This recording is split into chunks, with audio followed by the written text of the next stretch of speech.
Bueno, energies termonuclears, a veure, una veritat. Hola, sense guapa, no et preocupis, que també dilatat. Bueno, les energies termonuclears és un procés que allibera gran quantitat d'energia en forma de radiació electromagnètica en forma de partícules. I ho dividim en dues maneres. La fusió nuclear, m'has preguntat, hola, i la fissió nuclear. Agafeu paper i llapis, llibreta quadriculada, marge esquerra, que això s'ha d'apuntar, Això és difícil d'entendre, paraules complicades. Sistema Leonardo, no falla, fer de paraules complicades, paraules divertides. Ara ho veureu. Bueno, deixem que seguin aquesta gent. Hola! Verde, que te quiero verde. Consultant també aquest home. Hola! Això, si m'agrada que es vagin repartint, Si cap a la dreta, que cap a l'esquerra, si va compensant. Primera fila. Jo us miro, heu d'apuntar, La primera fila surten a la pissarra, no dic res. Bueno, com anava dient. Fusió-fissió, fer de paraules complicades, difícils de memoritzar, paraules divertides. Agafem les dues primeres lletres de cada paraula. Fu, fi. Encara sona millor. Fu, fi. Ja us queda més a la memòria. Doncs mireu, la meva germana també posem aquests petits, aquests que només llaven i només molesten. Aquests taps que tenen tota una cosa, d'aquests que són bipolars. Es deien fu, fi. El nom mirava que ni pintat fu. Fu, fi. Així se queda millor. Fu de fusió, que és l'energia que alliberen les estrelles del Sol. Aquesta cara veu, que té un biquini que ens agrada tant. Favorita i es posa morenetes. Com morenetes. I la fissió nuclear és la que no ens agrada, aquella de les centrals nuclears. Aquesta que la dona ens matarà, aquesta forma. Bé, doncs, ara estic... Estem tocant el poc, Ara ens hem de les escales, però farem l'últim aquí, que anava un colet, un moro ben molt, que hi baixar escales. Aviam, aquesta nena, què? No t'acosta? Portal. Estic amb tu a casa, nena, no m'ho vull ni tal. No t'es fas això. Bueno, doncs gràcies, És que no porto caix a la nena, vaig a posar al pàrquing, saps? Jo és que no porto caix, saps? Mira, espero per aquí si vols, i jo després et convido un cafè de xocolata.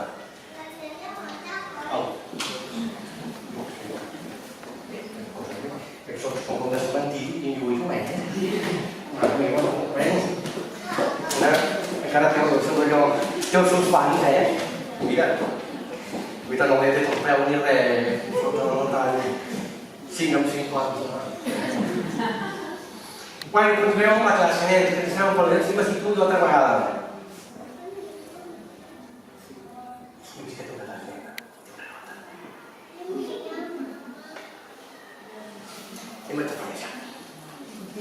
Está el líder, tú, mejor precio y calidad. Va sumar punts que tal m'aviam. No suposo que serà un home, clar. Doncs la professora, més estupenda i més bella, amb B alta bella, del món. Richard Feynman.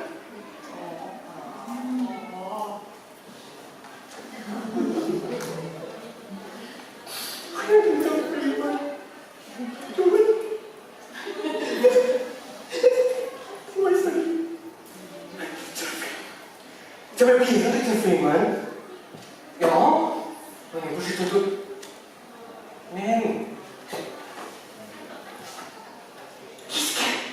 Ja ho tenia, això. Nen! Ja ho tenim aquí, no puc arribar a ni l'he vist. Richard, carinyo! ¿Qué sabes, amigo, mi pequeña? ¿Estás muy atractivo? ¿Qué tal, maco? Mira, que... Oi, nens! Això és una evidència. Bueno, fem un break, l'explicació de l'afició, que és molt interessant, ja veureu. Llavors ja acabaré la classe. Nen! Visita el quadre primer del público. ¿Estás casado también, tú? ¿Qué? És guapo. Nen, que se celebra el teu any, ja tots els 100 anys aquest any, teus. Si tu estàs muerto.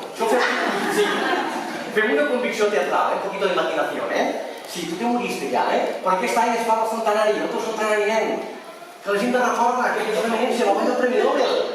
No va haver de compartir, però és igual, ben guanyat els dies. ¿Qué guapo? ¿Cómo estás? ¿Cómo te va la vida en el otro mundo? ¿Bien? Bueno, yo estoy muerto ya, però bueno, el maquillaje hace milagros. Pues jo tenia de petit en aquell nen, al col·le, Ell és aquell que sentava sempre a l'última fila, saps? D'aquelles calladitos que no mata callando. Perquè no treballeu, el nen, no treballeu? I és com el que més. Quan ja s'ha arribat, no ha arribat. Jo no vol. Mira el que he dit, perquè no vol. Jo me tens muy vista. Doncs mira, però estava a classe amb ell. Els nens, jo feia, gràcies, va dir papa. Tenia un molt bon criteri, deia gràcies. Doncs quan era petitet, que estava a l'última fila, jo sempre feia el de pisar els nens per fer les fórmules, el típico de professora de ciències, no? El que toca. Doncs hi ha molts de nens no sabien fer les fórmules. Se sabien sus nombres, aquestes coses, però no sabien fer-les. El nen no sabia els noms de les fórmules. Doncs sortia de la pissarra i les clavava totes. Deixava la classe amb la boca ben oberta, sí o no? Veig perquè tenim un sistema molt peculiar. Un dia m'explico el secret. Em va dir que ell memoritzava les fórmules amb colors. I ficava colors a les fórmules, a les lletres i tot. Així se li memoritzava millor. Això és propi d'un geni, tu. Sí o no? Jo els invents que feia a casa, vaig invitar una vegada a casa seva perquè no entessin la seva habitació. D'aquestes caseres, saps? Què havia fet tu a la teva habitació solet? Bé, això és un altre tema. Ai, i també reclava ràdio. Te'n recordes que reclava ràdio? Sí, reclava ràdio. Tu m'entiendes?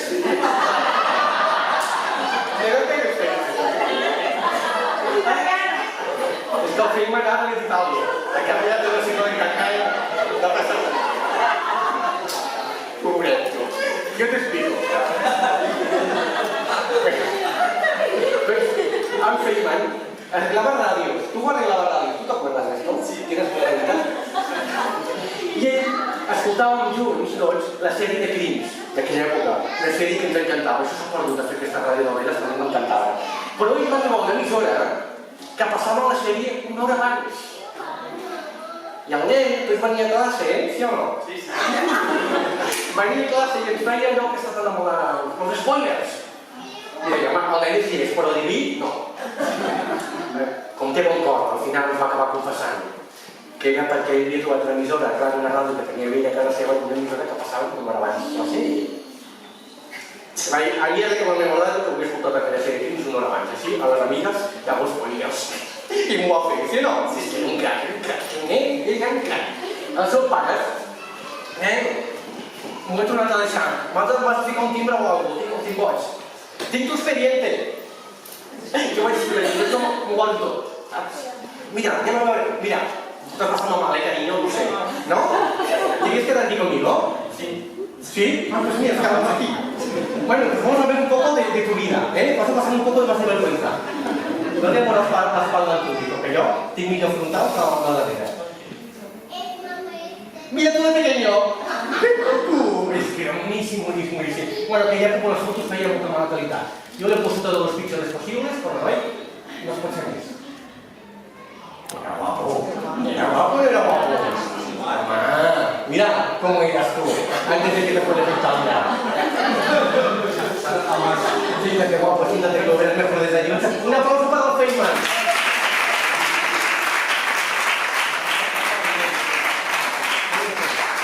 Que cara d'intel·ligent, Això és una volta a la cara, La família. Jo vivia al barri del Feynman, al mateix barri, i era molt amiga dels pares. Amb la mare es feia uns dissabtes a la tarda de xocolata amb xurros, una passada. La seva mare tenia molt sentit de l'humor, i això m'agrada molt. El seu pare era més seriós, però el seu mare feia unes risses. Però amb el seu pare, que quan era petit, s'ajuntaven en comptes d'anar a jugar al carrer, com un altre nen, el llegien l'enciclopèdia britànica. Jo ho llegia l'enciclopèdia catalana allí? No, però un nen de petit no llegia la britànica, no. I el seu pare li explicava històries sobre els dinosaurios, com aquell que tenim aquí ara, el Tiranosaurus Rex. Li feia molta por al Feynman. I el pare li explicava aquests metres que fa... I però el Feynman deixava els metres com que no se li quedava. I què en voldria amb els metres?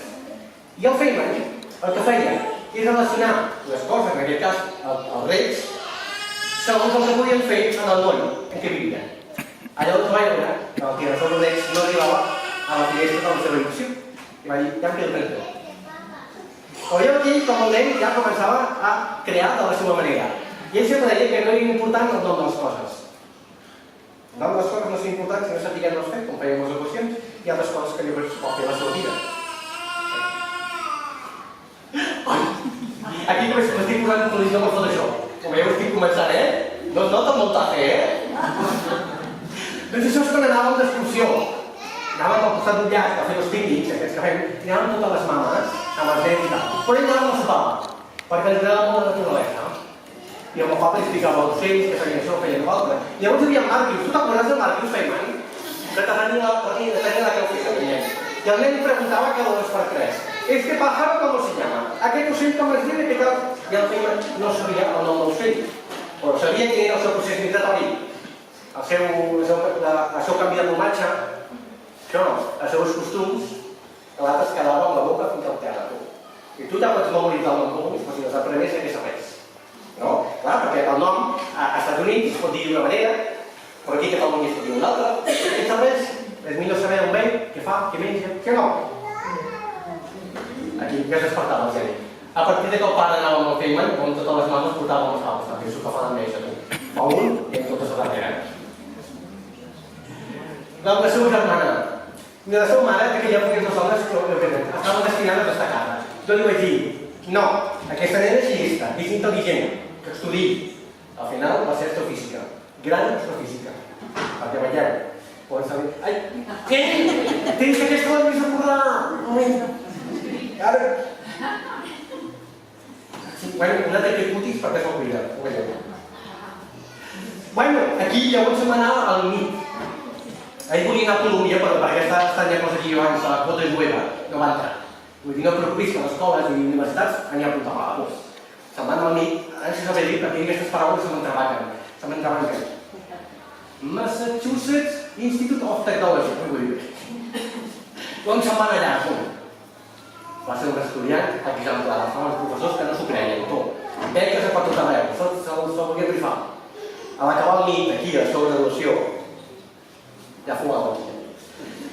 A la seva graduació, el va venir a veure l'Arlí. L'Arlí era una noia, una amigueta seva del seu barri, que sempre s'havien agradat. I es va presentar a la seva graduació. Em deia, jo no provava la cura, us veia junts. Ell se'n mouria del pare, de mi, de la mare i de la collada. Només veia la dina de l'encer. El seu primer mà, ai! Nen, aquesta no us havies de treure! Bé, parlant de primers amors, tu, aquest és un tercer dia. És un catedràtic de l'Institut de Barcelona i jo vaig a totes les seves conferències. Vinc enamorada d'ell. M'enamoro de la mica perquè s'ha casat i té fills. Perquè se'm veu la cara de boba aquí. Aquesta la tinc per tot el Facebook. Aquí, a l'Ardell. Aquesta és la seva nòvia. Guapa i una intel·ligència com la camisa. Aquesta nena va ser molt intel·ligent. Que va posar aquí per ell, no sé mai. Es va posar molt a dona molt aviat. Però el seu amor... Ai, que encara no va venir. No, que encara no va venir. Mira per atràs. Aquí. Què va passar? Llavors em va anar a Princeton, gran universitat. Allà arriba la seva primera conferència. Estava el nen blanc, suant, ben nerviós, preocupat, perquè venia en Russell, en Paulí, que sembla un fill de la zona de la comarca, però no, era austriac. Wolfgang Paulí, en físic. I l'Einstein. També venia a veure l'Einstein. I estava el pobre que no s'ha notificat. Nen, tranquil·lit. No, més tranquil·lit. Vaig posar l'última fila. Posa. Tranquil·lit, treballem. D'això que veu en una classe com aquesta, veu que l'Einstein comença a baixar amb Feynman a l'avançada, que ja estava el color lila, blau, i tremolava les cames, les celles, el tapet toper que tenia aquí, i va començar a posar la punta, i vaig dir, que no se'n anava aquí. I a l'Einstein, sabeu qui van ser les primeres paraules que li va dir? On està el te? El gran Einstein. Ara sí. És que era xistós el tio, una eminència, però el tio tenia xiste. En Feynman se'l va quedar aquesta cara. Llavors es va tranquil·litzar i va dir, bueno, anem bé, tu. Jo li vaig dir, mira, no et preocupis, perquè en Russell... Sí, la reacció és normal. Era una miqueta punyetiu, el Russell. Tenim problemes d'epilèpsia, que es acaben dormint sempre. I no et preocupis si s'adorm, que no ho fa sempre, que tu no et distregui. I en Paulí tenia un principi de paràlisi, que no va anar. I que aquesta classe pot menys, no. Torna després, que tinc uns núvols. I haig de pagar, però encara em queda, Farem ràpid. Doncs en Paulí té un primer de paràlisi. I feia com aquells gossos que foren darrere del cotxe. Tot el rato feia que sí. Dic que això no el distregui, que s'adorm i l'altre que tot el rato fa així. La conferència va anar molt bé i l'Einstein el va ajudar i tot perquè sortís bé. D'aquí va venir en Bob Wilson. Aquest no m'ha cagut. Aquest el va introduir en el projecte Manhattan, aquí, que va ser el projecte que va investigar sobre la creació de la bomba atòmica abans que els nazis ho fessin. Ell no sabia res, era un projecte secret. Que això en Wilson no li va dir. Però en Feynman tenia com ganes d'investigar coses, i va dir, me apunto. Al final es va apuntar en el projecte Manhattan, aquí és un més guapo. Aquí té una cara ja que el projecte no era gaire. Ja es deia. Però en aquest projecte que el feia a Nuevo México, a los Alamos, allà en Guido, es van portar la seva dona, que es va casar a Berlín, i s'escrivien cartes d'amor amb còdics secrets, a base de punts, de lletres i de números, perquè els militars que havien de llegir les cartes no ho sapiguessin. Però els militars van dir, això què és? Aquí anem a fer coses secretes perquè no saben què coses, perquè això és un projecte secret i no sé el que dius. I el Feynman li va dir, mira guapo, militar, carinyo meu, a mi, jo que dic jo amb la meva dona, són històries personals, coses d'amor, que escriuen entre home i dona, tu preocupa't tot del sistema de seguretat que falla per tot arreu, i jo si avui puc anar a agafar una cosa i publicar-la per tot arreu, i no et preocupis el que posi a les cartes. El militar que es va quedar vermell com un tomat va dir, nen, escriu el que tu vulguis, i preocupa't del sistema de seguretat que veig que renovar. Com veia que el Feynman els tenia ben posadets.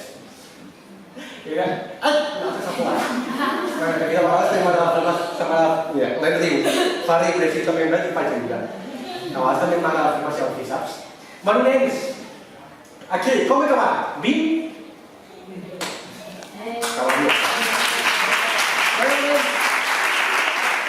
Gràcies per venir a la casa, al final vinc a parlar una cosa, no parlar d'una altra, però crec que és un moment interessant que que no l'he vist, ja us ho dic jo. Ara, si voleu, podeu anar al segon espai, que està aquí baix, a la Menor 5, al mig de tot el museu, que hi ha el Kasparov sense vel.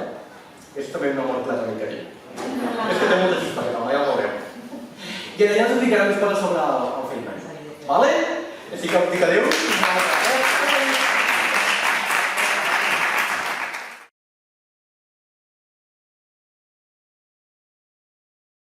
El món del fantàstic físic Feynman.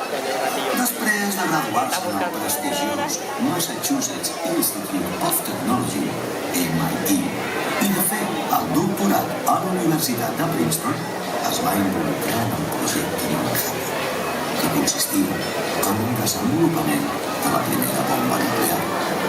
Ho va fer per motius patriòtics, però sense saber realment l'abast del seu gran poder destructiu. Posteriorment, va seguir investigant en la física quàntica, va obrir el camí cap a la nanotecnologia i altres coses. I per aquesta ocasió tenim el nostre expert Kasparov sense vel, que ens brindarà una visió compromesa del Dr. Feynman amb la física del futur.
Molt bona tarda, senyores i senyors!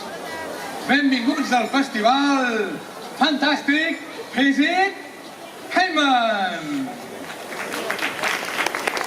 En commemoració del centenari del naixement de tan insigne científic, Richard Philip Feynman. I qui era Richard Feynman? Doncs un estudiós de la física quàntica i un precursor de la nanotecnologia. Però la seva vessant més mundana era un bon vivant, que anava a clubs de striptease i anava als carnavals de Rio de Janeiro, Brasil. Tocava els bongos, dibuixava, sobretot dones nues. I també era un expert en obrir caixes fortes. I en el món científic, per què és especialment reconegut? Doncs pels seus estudis en l'àmbit de les subpartícules, protons, neutrons, electrons, quarks, que el van portar a evolucionar la teoria de la electrodinàmica quàntica, partint de la dualitat o una partícula de la llum i mitjançant diagrames de Feynman i integrals de Camí, va intentar modelitzar el món subatòmic en les seves interaccions amb l'espai i temps, malgrat el principi d'incertesa de Heisenberg, que en principi podria dificultar aquesta pretensió, degut a la impossibilitat teòrica de materialitzar les conseqüències...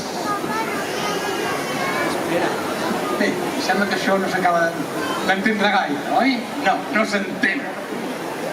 Vaja.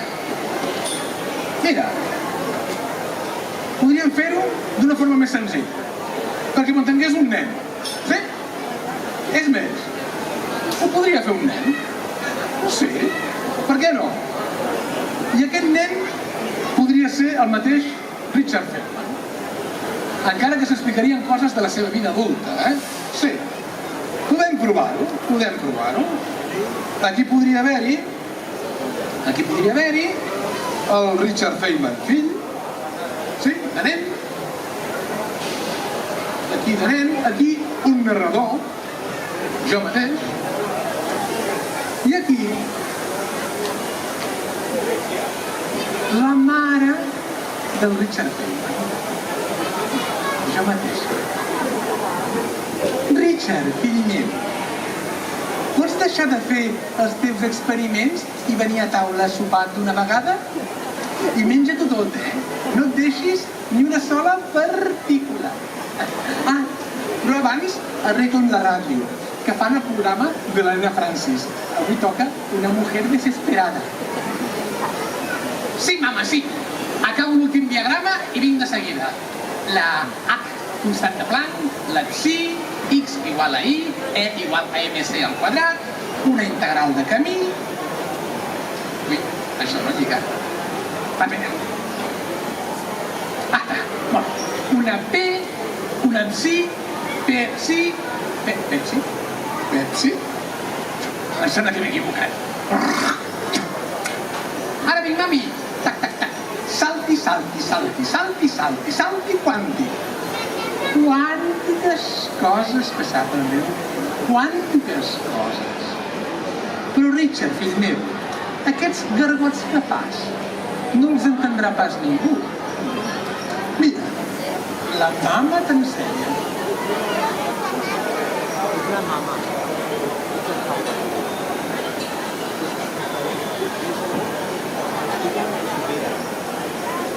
Nou coma 8 metres per segon. Mama, això ja ho va descobrir Newton. Ara t'ensenyo jo, ara veuràs. Ric, ric, ric. Rac, rac, rac. Ric, ric, ric. Rac, rac, rac. Això és mètode Feynman. Richard Feynman va passar per una etapa de desinterès per la ciència, però el va recuperar jugant. Jugant amb un plat es va adonar que la velocitat de rotació del dibuix interior del plat era inferior a la del perfil exterior, i això el va fer portar a pensar en les òrbites dels electrons, i d'aquí a fer importants aportacions a la teoria de la electrodinàmica quàntica, sobretot amb el que fa referència a captació de fotons per part d'àtoms i molècules i a la creació de fotons, de llum. Sí? També va crear els anomenats diagrames de Feynman, mitjançant els quals literalment dibuixava els processos físics que volia explicar. Sí? Bé, i per aquestes investigacions va rebre el Premi Nobel l'any 1965, doncs eren 2 científics més. I és que ja veiem com sovint, igual que en el cas de Newton i la poma, sovint un fet fortuït o lúdic pot portar a grans descobriments científics. Richard, fill meu, és que la mama ho haurà de recollir tot. És que mira que és desendreçat, fill meu.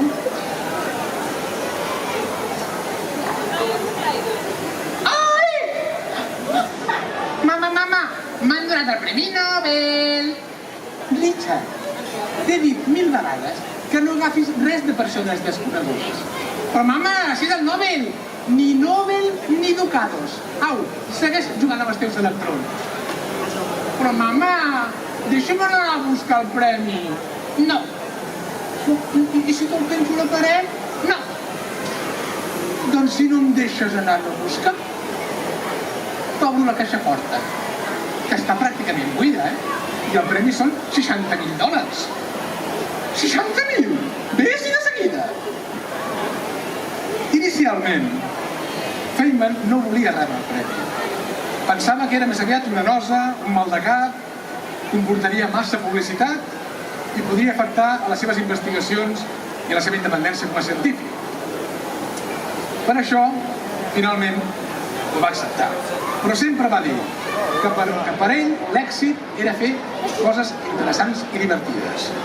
I el millor premi, el plaer de descobrir i entendre. Mama, he fet un descobriment que és la bomba. Ai, no me'n recordo com se diu. Té el nom d'una beguda. La Coca-Cola? No. El Bitter? No. L'aigua del Carme? No. El Tino Naranjos? Ai, no, que no s'havia inventat encara.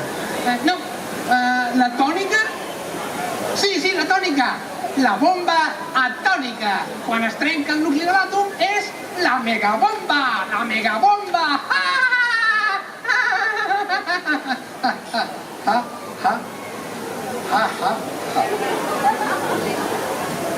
Feynman va participar en la creació de la primera bomba de la història, anomenat Projecte Manhattan. Però, després de veure les terribles conseqüències d'aquest fet, va decidir no participar mai més en un projecte secret.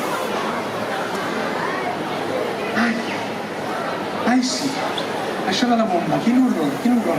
Necessito prendre'm el meu gin tònic. Gin tònic. Oh, Richard! Què fa aquesta goma aquí? T'havia dit llimona, no una goma.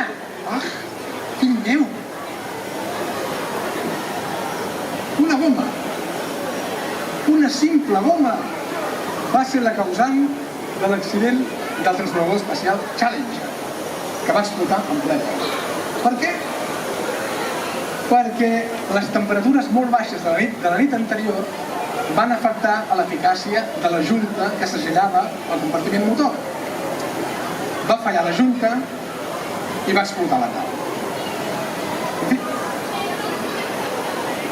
Ai, que intel·ligent és el meu fill.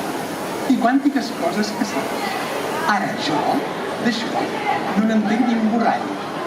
Jo màxim el que faig és explicar-li el meu conte. El que més li agrada és el de la Blancaneus i els 7 nanos. El nano savi, el físic, el químic, el nanopartículo, el nanorobot, el nanotecnològic, el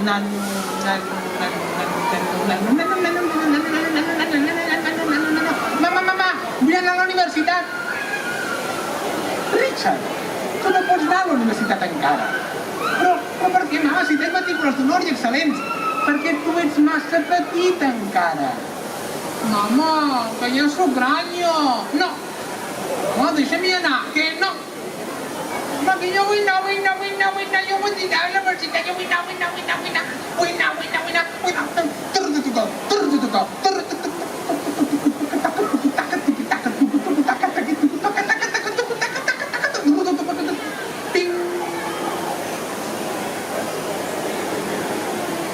Sí. I tant s'hi va anar a la universitat, i tant. Fins a treure's el doctorat i també a donar classes. Perquè Feynman era un gran divulgador. Va fer una tasca molt important de difusió de la física. Un repte important, perquè com ell mateix deia, si algú es pensa que ha entès la física quàntica, és que en realitat no l'ha entès. Perquè el món quàntic presenta fenòmens contradictoris, que desafien el sentit comú, i lògics. Una partícula pot estar a 2 llocs a la vegada, o seguir trajectòries que contradiuen la física clàssica. Sí? Ja és prou complicada la mateixa naturalesa de la llum, com ja va dir Einstein, que pot comportar-se com a ona o com a partícula. Com a partícula és fàcil, oi? Viatge, impacta en un lloc, ja està. Com a ona és més fàcil. Imaginem que tirem una pedra en un llac. Què veiem? Ones concèntriques que viatgen per l'espai, sí? I si es troben un obstacle, es divideix entre dos i arriben a dos llocs diferents. I coses molt més complicades que fa la llum que ara podríem explicar. Bé, fes el favor de recollir aquestes boletes i porta-les allà baix, que hi ha molt d'espai. Com vas dir tu, en una famosa conferència a l'any 1999. Sí, mama, sí, vaig de seguida baix. Vaig posar les coses a baix, que hi ha molt d'espai. Com vaig dir jo mateix, a la meva conferència de l'any 51. Vaig a buscar.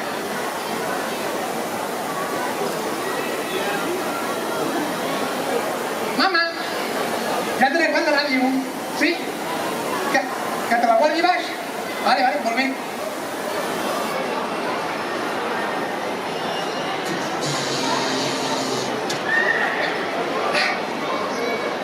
Saps què, mama? Mira, he endreçat tot el quarto de baix. Mira, he agafat l'àtom i l'he desmuntat. El nucli, que hi havia els protons i els neutrons, els he separat. Els protons que tenen càrrega positiva, al calaix vermell. Els neutrons que tenen càrrega sense càrrega, al calaix blau. I els electrons que giraven al voltant del nucli amb càrrega negativa, al prestatge negre. I ja està. I la força nuclear? On l'he deixat? On està la força nuclear?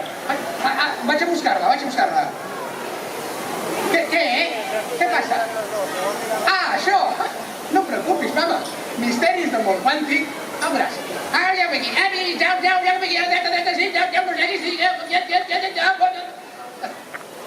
Molt bé. Què? La força nuclear. Potser està per allà, no sé. No la trobo, mama. Què? Això! No et preocupis. Misteris del món quàntic. Una cosa pot estar a dos llocs a la vegada. O no. O sí. O no. Sí. Per cert, mama, el que jo vull buscar és el meu electró favorit. I per allà no l'he vist. I per allà tampoc. A dalt no deu ser. I a baix... Ai! Ara sí que he experimentat Newton. Oi, ara sí que veig partícules i estrelletes.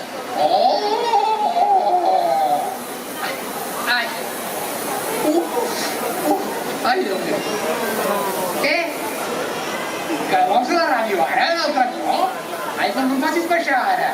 Aviam si des d'aquí et puc agafar, va. Aviam.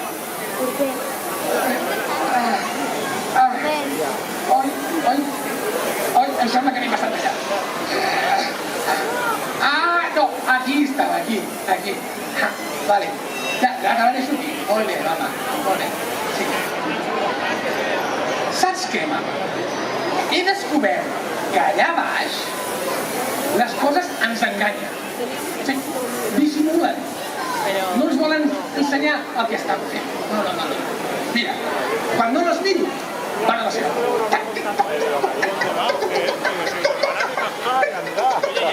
Quan els enfoco la llanterna, es queden quietes. Però el teu fill, que és molt llest, les ha enxampat. T'explicaré com. Mira, he fet així. 1, 2, 3, pica paret. Ei, electró, que t'estava rient. Porta classe. 1, 2, 3, pica paret. I tu, zona Higgs? També, expulsat. Ai, mama, increïble, oi? És increïble. Misteris del món quàntic. Sí? Misteris del món quàntic. No se sap exactament on poden estar les coses. Pot estar a dos llocs a la vegada. La llum, o sigui, l'observador modifica les coses observades. Per exemple, la llum, quan il·lumina un objecte quàntic, és com si el toqués, com si el mogués. I llavors no sabem ben bé on era abans. Heisenberg deia que no es pot saber mai amb certesa on està una partícula quàntica. És el principi d'incertesa de Heisenberg. Sí?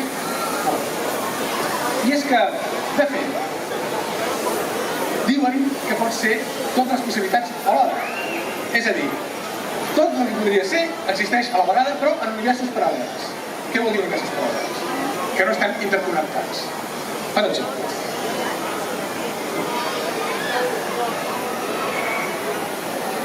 en un univers paral·lel jo podria ser un espectador i vostè el conferenciant. O potser a un altre univers paral·lel el conferenciant o l'actor s'ha posat malalt i no viu. Sí?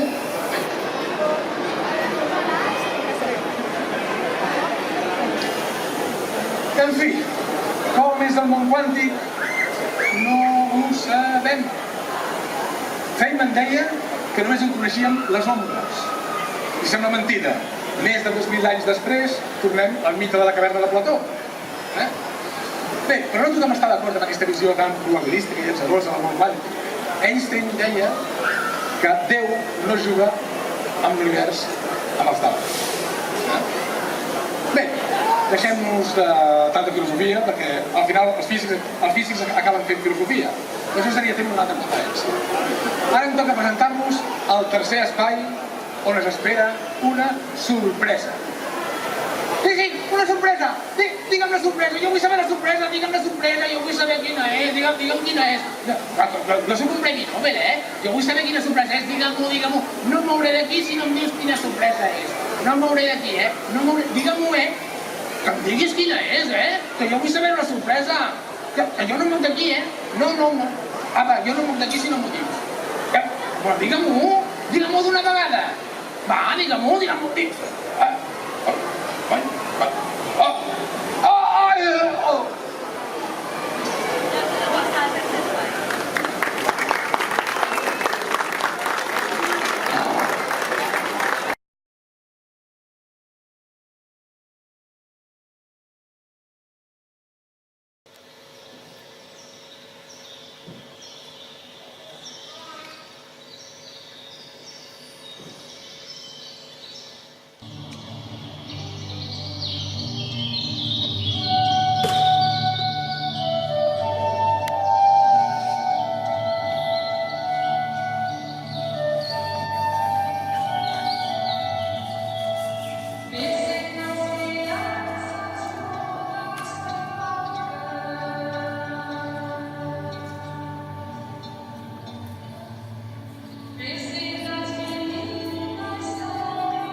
Després de molts anys de recerca, d'investigació, de conferències científiques, vaig decidir prendre un any sabàtic. Vaig posar un dit al mapa mundi i va assenyalar el Brasil. Doncs al Brasil no em vaig anar. Això sí, a la recerca de... el ball i la disbauxa. Visca Copacabana!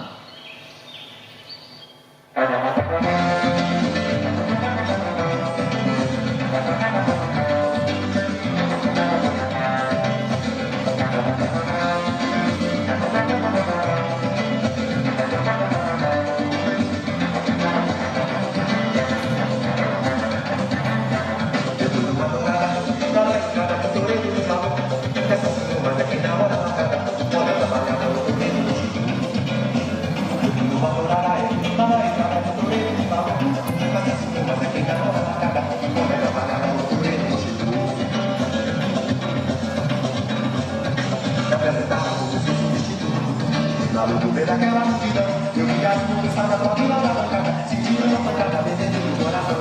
Caí na arena e segui na bate-quadra, quase que morro naquela ponta piada.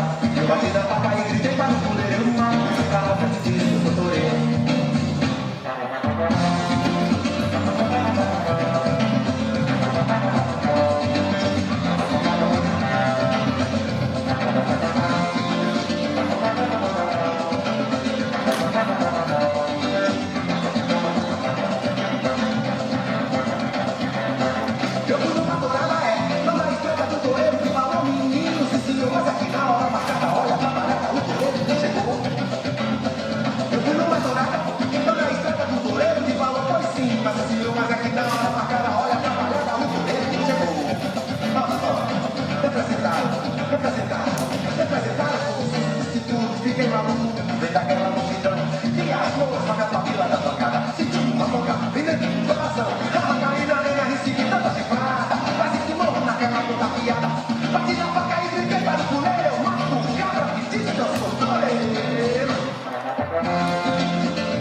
Daquela multidão, eu vi as nuvens na própria da bancada, sentindo uma pancada dentro do coração. Caí na arena e segui na bate-quadra, quase que morro naquela ponta piada. Eu bati na faca e gritei para o fuleiro, uma música na frente disso, eu sou doutoreiro.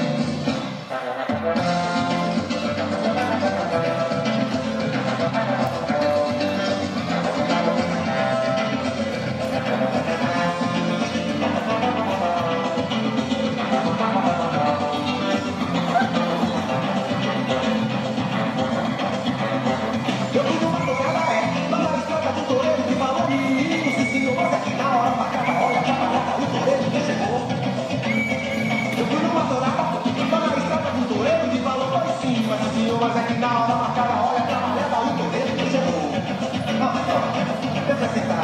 Representado, substituto, fiquei maluco, vem daquela multidão. E a força, minha papila da bancada, sentindo uma pancada, vem dentro do coração. Caí na arena, recebi tanta chifrada, quase que morro naquela ponta piada. Bati na faca e brinquei para o fuleiro, mato, cabra, que diz que eu sou doutoreiro.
vaig sentir un gran amor per la natura, la bellesa terrenal i humana.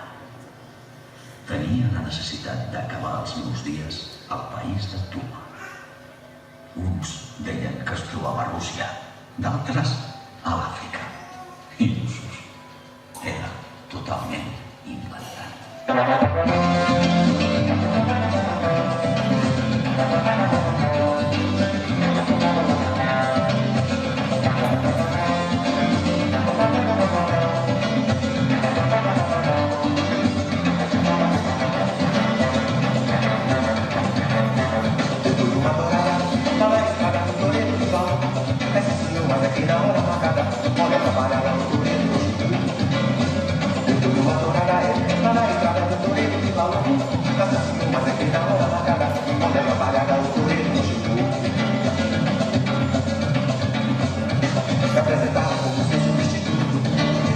Daquela multidão, eu me casmo, sabe a tua vila na bancada, sentindo uma pancada dentro do coração.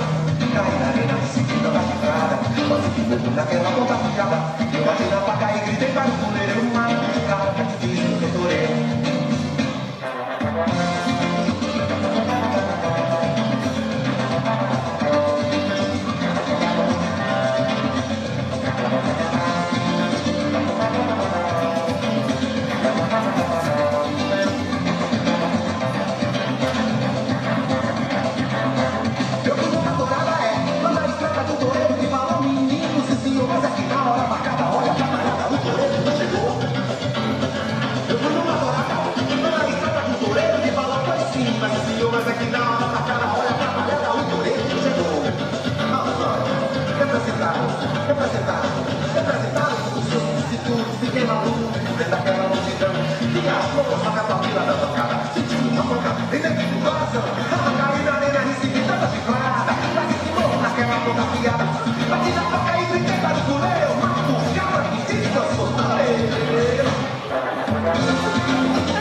Daquela ponta, eu bati na faca e gritei